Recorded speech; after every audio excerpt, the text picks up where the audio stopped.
Oh, hello there, Diet Rebel Scum and Diet Rebel Scum Curious. Diet Rebel Scum being those of us who have taken the food pyramid and said to hell with that. We don't believe in eating high carb, low fat. We are high fat, low carb eaters. Carnivores, keto.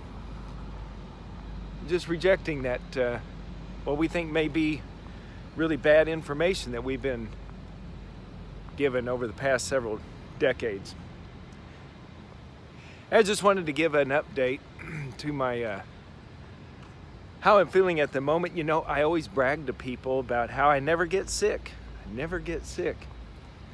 I mean, if I got sick, you know, in the past, you know, it was usually kind of self-inflicted. You know, it was like drank too much beer, you know, the night before, so I didn't feel so good the next day. But as far as like colds and flus, you know, when being pretty strict, low carb, I've got to stop using that word strict, because are we really? We're not really. I mean, we are restricting ourselves from things, but it's just poisonous crap, you know, that we're restricting ourselves from. So I hate to use the word strict like we're punishing ourselves. We're not punishing ourselves. We're doing ourselves a favor, are we not? So anyway, I'm just out for a walk here at lunch. Instead of, I'm gonna jog across the street here. There's a car at a stop sign. Doing an intersection. Okay, so I just want to give an update. You know, I had my bad gluttonous carbs on a Friday, and then on a Saturday, the next day, you know, had a beer or two. And then the Sunday after that, I had like more beers than I drank at a time in a while. You know, it was like 4 or 5 inside of like an hour and a half or something like that. And I got up the next morning, had a swollen throat, you know, like I was getting a cold. You know, that's like the warning. You know, it's like, uh-oh, I'm about to get sick, like where I will really be feeling it. And so I was just kind of wondering, I'm gonna have to change hands here. My arm's getting tired holding the phone. So I'm like, okay, am I gonna get a full-fledged like flu with the achy muscles and all the typical symptoms? And I'm not. And yesterday morning when I got up, you know, I had this still had this sort of swollen throat, you know, real early in the morning. I still went and did my run because I didn't really feel sick. It's just like, what is this just swollen kind of sore throat? And it's not a full-fledged sore throat where it really hurts every swallow like it's miserable. I mean, it didn't stop me from drinking any water or eating anything. You know, it didn't ruin meals like a bad sore throat would.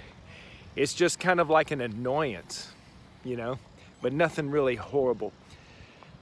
So I've just been operating as normal. Even did like and yesterday's run was kind of like moderate speed work.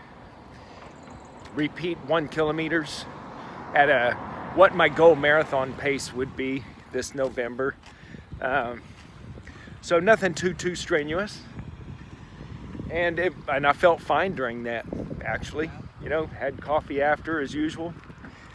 And today, when I woke up, you know, still slightly swollen throat feeling, but it was noticeably lighter, like it's going away. And still, all through this, I've had no like achy stuff, no runny nose, no any other flu symptoms. So I'm pretty sure it was whatever this is, however mild it is, was probably brought on by the egregious carbs and alcohol consumption on the weekend. So that's where I think I was talking about before in the video, is like, are we getting to where, you know, if you are eating good enough, long enough, staying away from the sugars and things, do we get like clean eating, whatever you want to call it, or eating human appropriate diet, that when we do eat the bad stuff, we react even worse to it? like we're not used to like it's actually like poisoning ourselves when we do eat the sugar. Because, you know, I've always heard people, you know, when I first went keto, well, I was pretty strict then, but whenever I finally did have like, oh, that, you know, few servings of ice cream or something after I had been strict for quite a few months, you know, and became a pretty big believer that I was doing the right thing, you know, and I was, you know, after several months of keto, I was like, hey, I'm not dead yet. I haven't had that heart attack from eating all this fatty meat. You know, it got to be kind of funny to even think that, how I believed that for so long. But, you know, I had the first, when I remember, I can't even remember what it would have been. What would have been my first, like, kind of bad carbs I finally broke down and ate. It was probably ice cream. I mean, that's my weak spot. But it didn't, you know, I didn't feel bad the next day or anything like that, you know. And, you know, so I always kind of took it with a grain of salt, you know, when people would go, oh my, you know, us low carbers, you know, when they go, oh my gosh, I ate whatever, or I ate a piece of bread and, oh, I felt so terrible the next day, you know, and all this stuff, and like having some horrible reaction. I'm like, wait a minute, you probably lived on bread before, you know, why would it take you down in like grand fashion, like it was a health grenade, you know, that just blew up your health into shrapnel, you know? It's like, why would you react so bad? And now it's like, am I starting to become that way? Like where, you know, you go out feeling footloose and fancy free, you go to the bar and have a few beers and actually, you know, feel like you got the flu the next day, like it actually is going to make you sick, you know. And if that's the way it is, that's fine, you know, because that will just enforce the better behavior, you know. Heck, I could easily, if it was going to make me think I've got a mild flu, having an egregious amount of ice cream, I definitely won't do it anymore.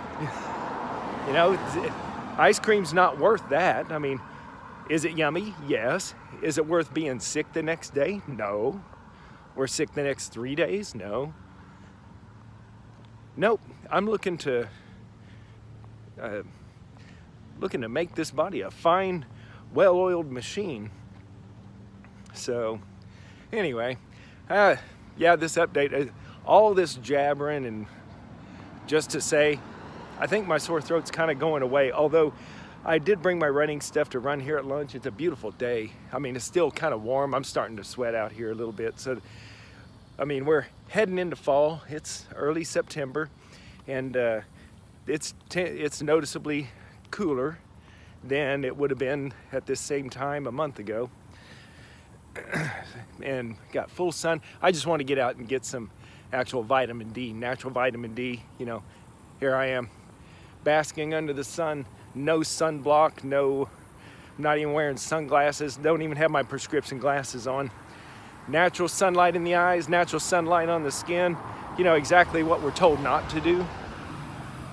It's why everybody's vitamin D deficient. But I think if I am mildly ill with a flu-ish like sick, you know, illness, then I'm sure this is doing me nothing but good. So I'm pretty sure I'm not vitamin D deficient. I've gotten really tan this year. You know, usually I run these streets at lunch shirtless. So I don't have the farmer tan, you know. You don't see if I take my shirt off, you don't see a t-shirt imprint, have a t-shirt tan lines or anything. But, okay. Yep. I just wanted to check in. I'm waiting for my hamburger, my pound of beef is cooking in my crock pot. I started it a bit late. It started frozen this morning out of the freezer. I didn't have any thawed out in the refrigerator, so it's going to take an extra hour or so before it's ready to eat. It's been a nice day. I think I'll probably continue running tomorrow if I get up and my sore throat should be, I'm hoping, completely gone by then. Okay, well, that's about it. You Diet Rebel Scum and Diet Rebel Scum Curious, let's make it another good low-carb day.